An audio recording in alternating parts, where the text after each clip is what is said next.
Good afternoon, ladies and gentlemen. Thank you very much for joining us today. It's Alan Barry Labucan here.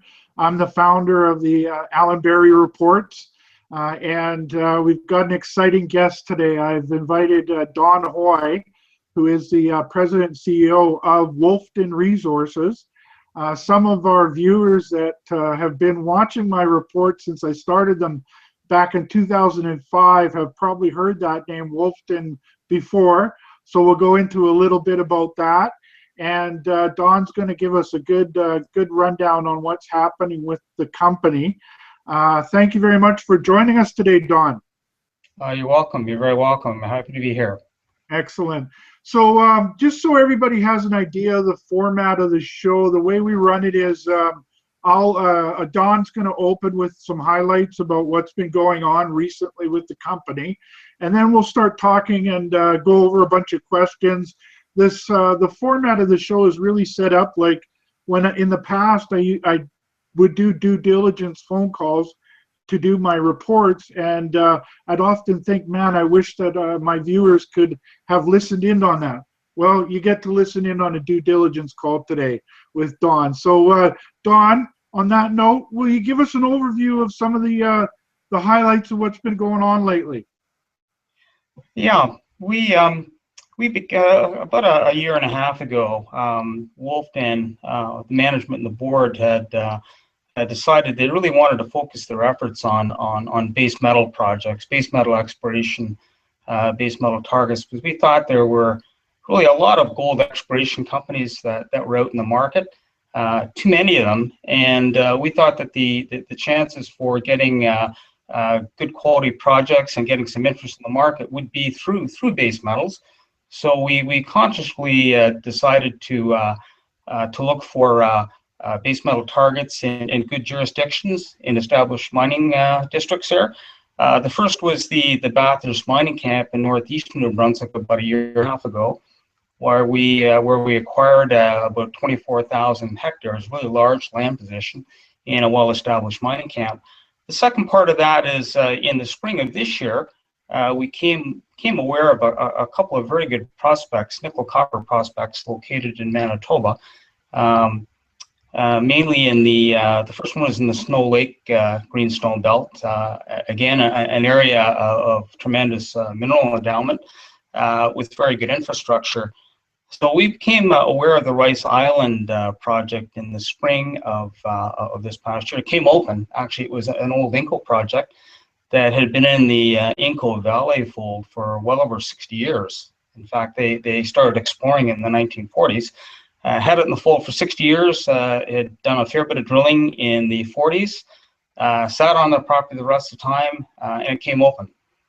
So we staked Rice Island in May of this year. Went through a very thorough data search through the Manitoba government files, and I had some acquaintances at Inco as well, and got some information from them, and we became very aware very quickly that we had acquired a very significant, very good grade nickel copper prospect that was, in our view, underexplored, and also that had not been explored using modern techniques, given the fact that the drilling was done in the 40s, and the airborne surveys and the geophysical surveys in the ground were done in the 40s and the 50s as well. So a project that had a good deposit with very good upside. So we compiled all the data, have a pretty good understanding of the drilling that occurred in the 40s and 50s, and just recently embarked on a diamond drilling project, which we started about a month ago, really for the purpose of confirming some of the grades, the style of mineralization, the thicknesses, in order to move forward and complete a more comprehensive program. Number one, to increase the known resource, or increase the resource, as well as to find extensions to the known deposit. The other thing we did is we completed a property-wide airborne geophysical survey using the VTEM system. Before we get into the geophysics, Don, I wanted to ask you, get a little more into those drill results. That's, I mean, ultimately in the business, I follow the truth machine. I follow the drill rig. and I followed Ewan Downey, who has been involved with the company and was involved with the original Wolfden and Premier Gold, and it's the same kind of formula I'm seeing here. Good, safe mining jurisdictions, well-known geology, good prospects in good mining camps.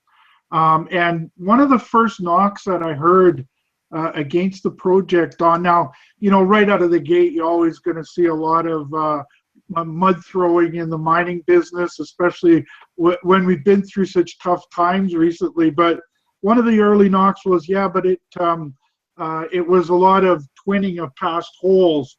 And I know that you talked about in your news confirmation drilling. I looked at the presentation and I know the answer, but I'd rather it come from you as to what you would respond to that knock against the project, if you will. Right. Well, we given that it's historic drilling, and given the fact that it was done in the 40s, we didn't have any drill logs. We really didn't know what to expect, really, in terms of the style of mineralization. We had a database that had some assays with some intervals, but other than that, we knew that the host rock was a gabbro, but we didn't know the style of mineralization. We didn't know the configuration. We didn't know the shape of the deposit. So it was pretty clear from our end that we were going to take the first, say, half dozen to say a dozen holes, really, so we know what we're looking at. We know what the type of beast we're looking at, and now we do. We've completed 11 holes to date. We know the style of mineralization. We know the host rock. We know the alteration. We know a little bit about the configuration of the deposit. And I think when we resume drilling in a couple weeks' time, given that we've accomplished what we had hoped to do initially, the emphasis will be on stepping out. So we want to step out from the known limits of mineralization. We want to make the deposit bigger. And the other thing we'll focus on is we're going to be using borehole downhole EM to help us vector towards perhaps thicker parts of the deposit, perhaps zones that are below the known zone of mineralization or adjacent. And so again, that'll be directed towards stepping out. We've accomplished the goal. We're getting want to make it bigger. We're getting close to that mag story again, and before I get into that, I wanted to ask you about those drill. When I looked at the report, I looked really closely at your corporate presentation, and if maybe I read it wrong, but it looked like some of those holes that you guys twinned or were close to past holes, they weren't exactly going off at the same angle, and they were extended as well beyond what the historical holes looked like to me. Am I getting that right? Yeah, you're right about that, Alan. And the eco holes they're all vertical holes, and they're using a smaller drill rig. And Rice Island is a very small island, so you're limited where you can set up the drill in part. Like we're using are these angled holes? Our holes are angled holes, yeah. Oh, so yeah. When I was looking at setups on that map of where the drill holes were set up, right? You set up in the same spot, but you didn't. That hole they did at Inco was straight down. You guys went off at an angle. Well, basically, we had a pretty good idea where those old Inco holes were really, and because of logistics and because you really want to sort of minimize the amount of cutting on the island, minimize the footprints, it really didn't really matter where you set up as long as you knew where those Inco holes were, so you could direct yours in terms of inclination to really intersect the same part of the deposit they did. So it was in some part logistic, in some part that we were able to drill say 2 or 3 holes from one setup. So it resulted in say less moving time for the helicopter. Got more bang for your buck. So it's really more logistical more than anything. Now, another thing that drilling and trying to put it into historical context for me was a great exercise. It also gave me context as to how much drilling has been done relative to the size of the target. I'd like you to respond to that if you could, Don. Yeah, their drilling was they're very thorough.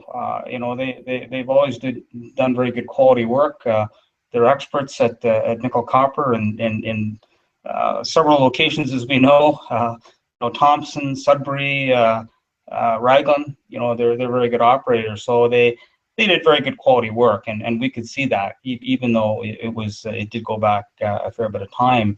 And they drilled the deposit at a good part of it, say at 100-foot centers, really, which is very detailed, 30 meters.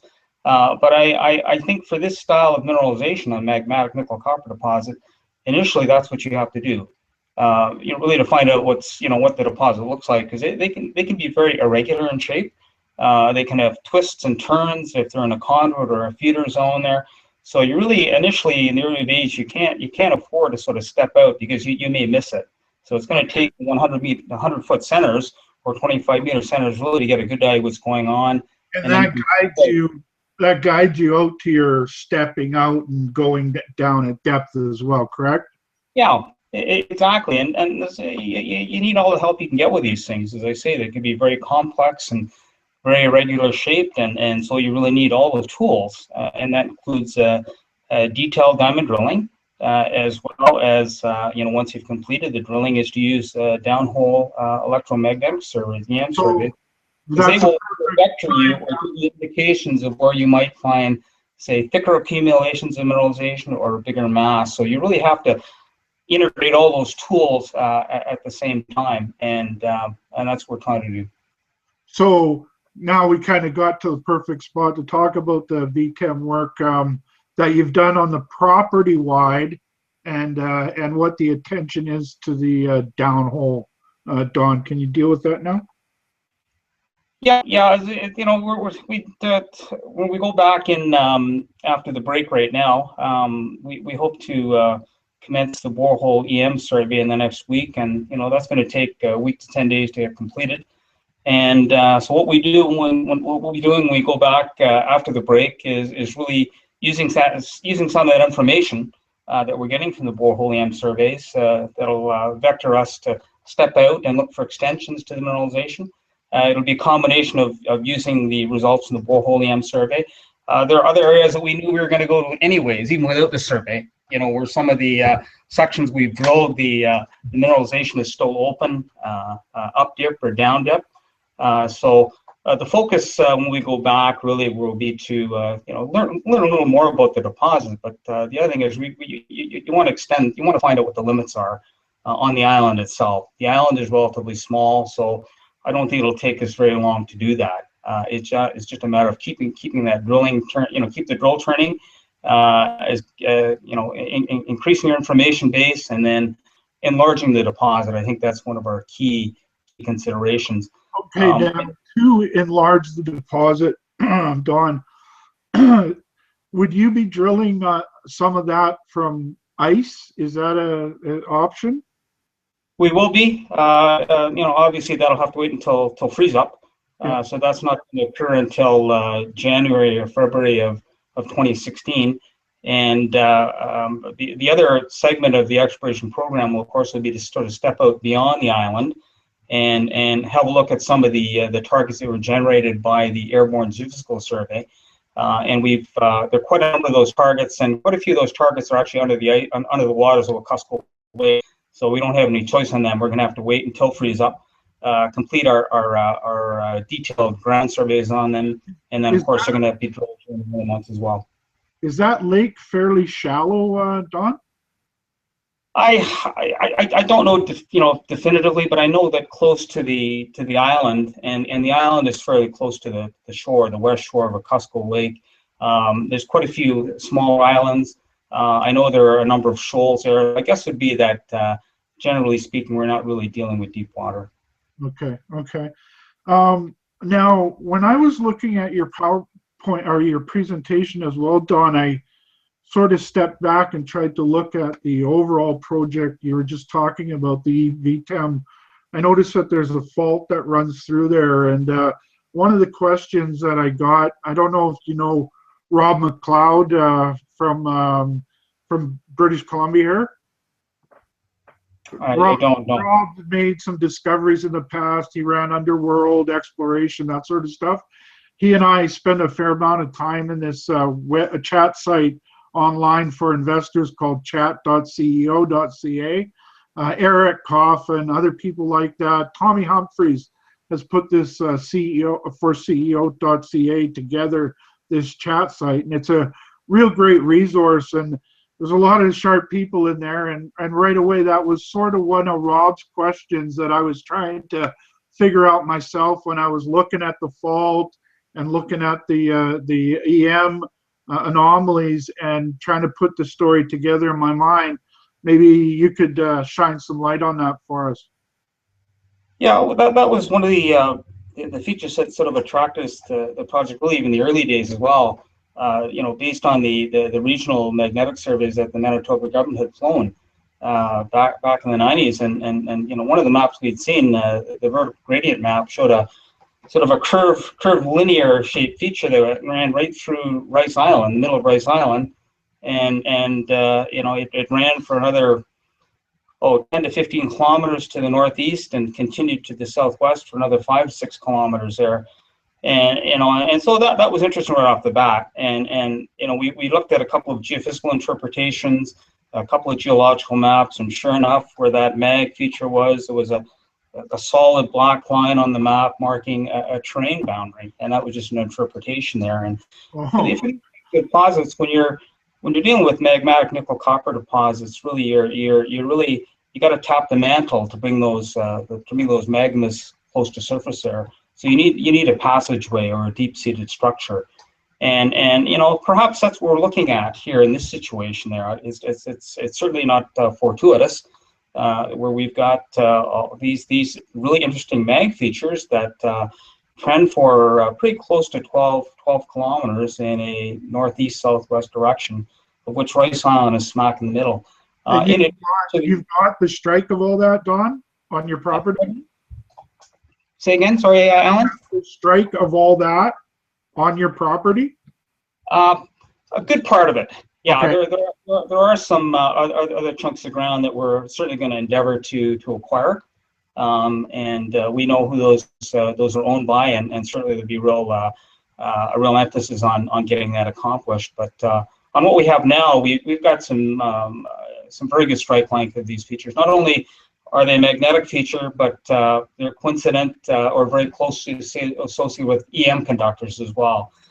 And that's exactly what Rice Island is. The Rice Island deposit. It's a bullseye-shaped magnetic high, both in the vertical gradient as well as in the total field. And right adjacent to the magnetic peak are a series of EM anomalies there. So from the air, we know what the signature looks like. And so the idea of the VTEM, of course, was really to identify as many of those similar signatures as possible. And quite a number of the signatures that were obtained that were very similar to Rice Island were right along that trend, as we call it the Rice Island trend. So it really nailed down in greater detail what we had suspected from the government regional surveys, and now we've got a lot more definition, a lot more resolution on it. Okay, so I was going in the right direction. Yes, absolutely. Yeah, okay. That's a key part of this project. Really, is you want to find more of these deposits, and they can occur in clusters. If they are related to that deep-seated structure, then quite often in many districts you can get groups of deposits or clusters of them. And isn't that the norm for most areas where you have magmatic events? Well, that's the closest really significant area of nickel copper mineralization is the Thompson nickel belt, and Thompson is some distance away. There are mineral nickel copper mineral occurrences in the Snow Lake area, but there's not many of them, and this is by far the most prominent of them. And I think a big part of that is that the deposit actually is in a band of sediments that's just a little outbound from the volcanic rocks that host the really prominent, say, copper zinc volcanogenic massive sulfides in the Snow Lake area. The Lalor mine, the Stall Lake, and the Anderson mine were all within the felsic volcanics, and they're located about 5 to 6 kilometers to the west of Rice Island, whereas Rice Island is really more in a sedimentary belt that has, as you know, at Rice Island, some gabbro intrusions. So we're in a different belt of rocks that's probably related to the volcanic rocks, but because a lot of the sediments are in Wekusko Lake, you really know very little about that part of the belt. There are some drill holes, but as I mentioned, a lot of these magnetic features that we think are of significance are under the waters of the lake, and they haven't been tested. Okay, and you mean to get to them? Yeah, yeah. Okay. So I think you've tagged on a lot of those technical questions that I was getting from the geos in the crowd at the chat.ceo. I also had some sharp guys in there that were asking me questions on the costs. Don, your exploration cost, your potential all-in cost on developing if you did have to do that in the area. Why don't you deal with that next, Don? Okay, in terms of the exploration costs, that's been a pleasant surprise, really, because we at the moment we're using a helicopter to support the drill. It's doing all the moving, it's transporting all the equipment, the fuel, and supplies to the island, as well as the personnel, the drillers and our people, and because we're using a smaller drill. That enables us to use a smaller helicopter that is very reasonable. We're paying $850 an hour for the helicopter, which, relatively speaking, is very, very good. So our drilling costs, based on the first 11 holes, if you to tally everything up all in, they're coming out to be about $165, $170 a meter, Wow. which is pretty good. Considering that we are supporting the program by helicopter. Obviously Rice Island is very close to Snow Lake, and that's where we're basing operations out of. It's a 5-minute flight from Rice Island to the town of Snow Lake. So even though you're on an island, because of proximity to Snow Lake, and that's where all the support is at the helicopters, it's really resulting in very, very reasonable exploration costs. Which will increase marginally, I think, obviously during freeze up there, because you're paying for things like propane, heat the water line, and things just never go quite as smoothly during really, really cold weather. So I'm anticipating some increase in that, and the other thing is, we're going to be drilling deeper holes, after our next phase of drilling there. So it's going to result in greater footages and greater cost, but by and large. Very reasonable exploration costs. I've talked to a few of the contractors with respect to the borehole EM, as well as the surface EM that we'll be doing after freeze up, and again the expertise is there, and all at pretty reasonable cost, or say at competitive rates. So we're quite happy with what we're seeing so far. That brings up something that you and when we were sharing emails back and forth to organize this conversation today, Dawn, Ewan pointed out to me about the infrastructure that's in the area. Not only is this well situated for a logistical perspective, but down the road, if you have success, there's a lot of infrastructure, and with infrastructure, obviously, comes a well-trained community there. Am I getting that part right? Yeah, no, absolutely. I mean, it's very clear, and if to us, when we first visited the area, Flin Flon, Snow Lake, those are established mining camps with a lot of very well trained people, with facilities, supplies, and certainly Snow Lake, amongst them, and the concentrator, the Snow Lake concentrator, which is the mill that Hudbay is using to process the Lalor ore. Is only, I think it's 5 kilometers actually from Rice Island there. There's once you cross Rice Island to the mainland, at the landing, the provincial highway runs from our landing right up to the concentrator, and that's a distance of maybe 3 to 4 kilometers, and Snow Lake is another 2 kilometers beyond that. So it couldn't get any better, really, for proximity to a mill.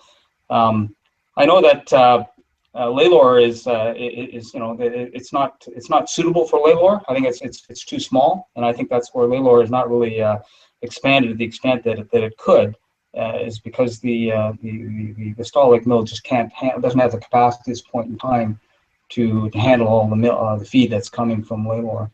And of course the ore from the Reed Lake mine, which is the VMS Hud Bay joint venture, is going to Flin Flon. You do have the facilities. You got the milling facilities. You got power, access, supplies, and labor. So a lot of very good things going in terms of infrastructure. A lot of the check marks are checked off.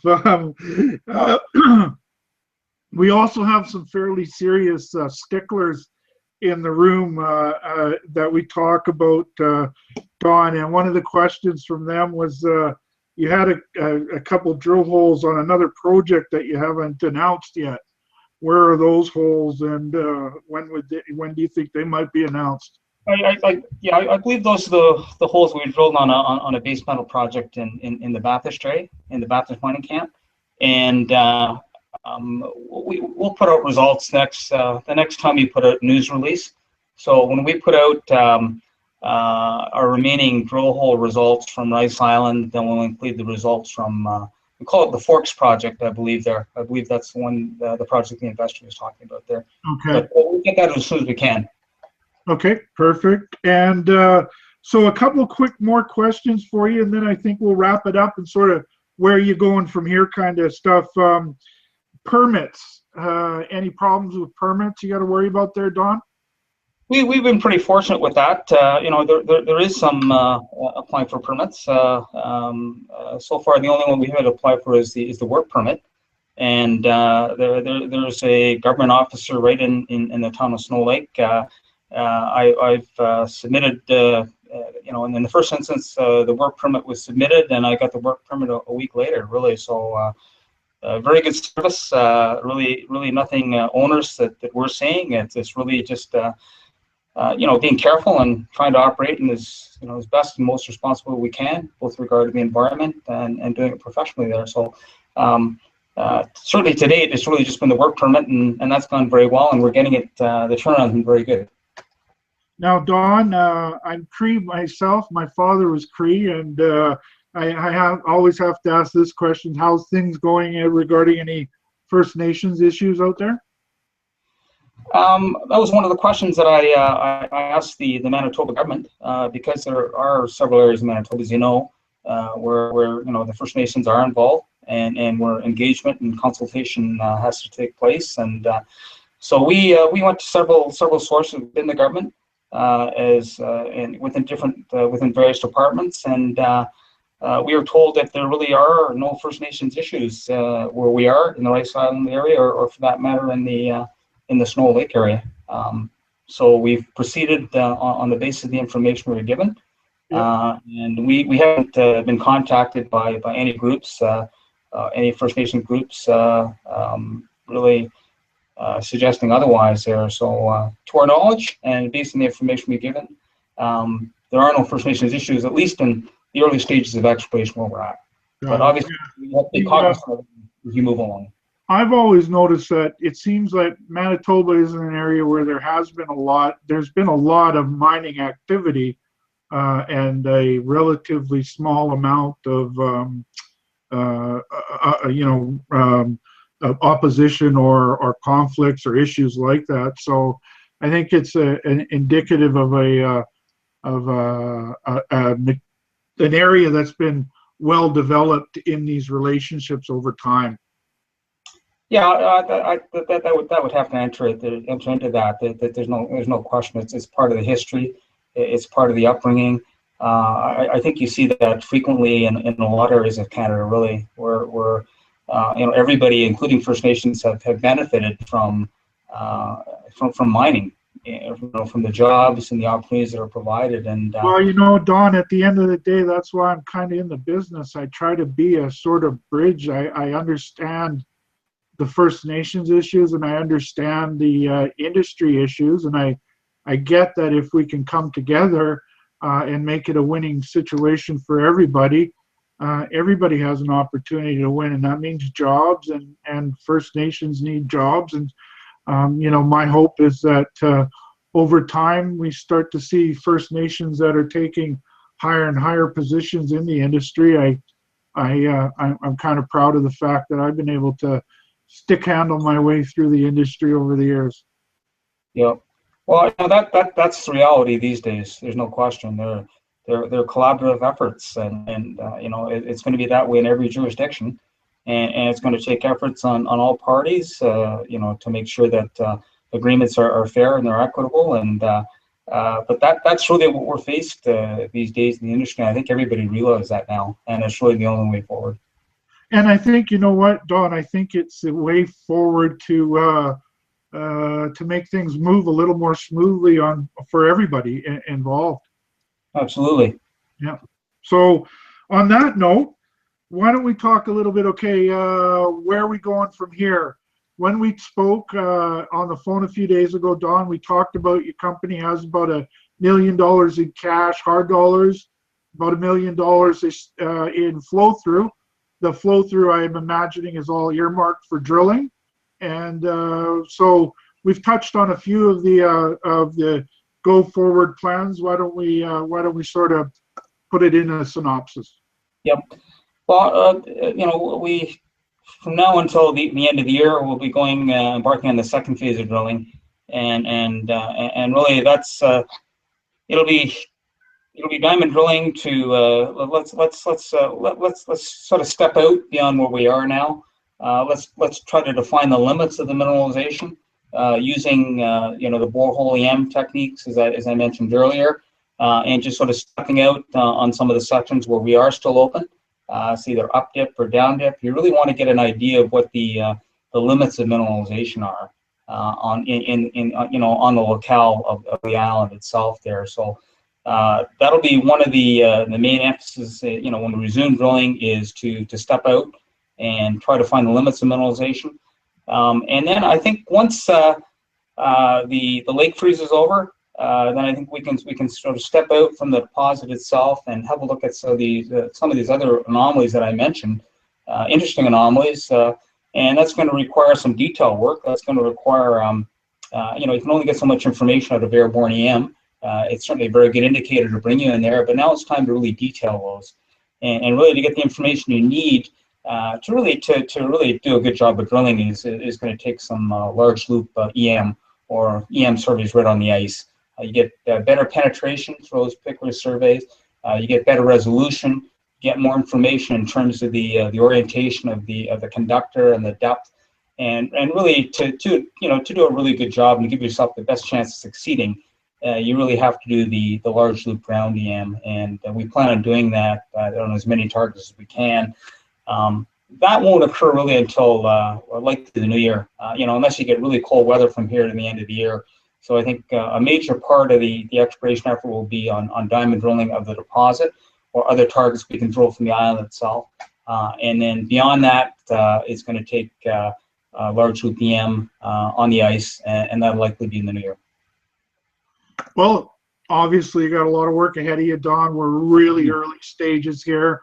I want to thank you very much for coming today, Don, not just for spending your time with us, but I really wanted to get the audience to have an opportunity to understand a little more about the scope of this. What I found during our chat here is that you've done a wonderful job of sort of laying everything out for us, Don. And I get the feeling that you're doing a very thorough job here. This isn't some fly by the seat of your pants type operation. You guys have science on your side. You've tagged into something, and thanks a lot for coming on to tell us about it. You're very welcome. I was glad to participate and give you some information on the project where we want to go, and I think for exploration, you really you mentioned the thoroughness and looking at it. That's really what you have to do. Really, you've got to control all that you can control.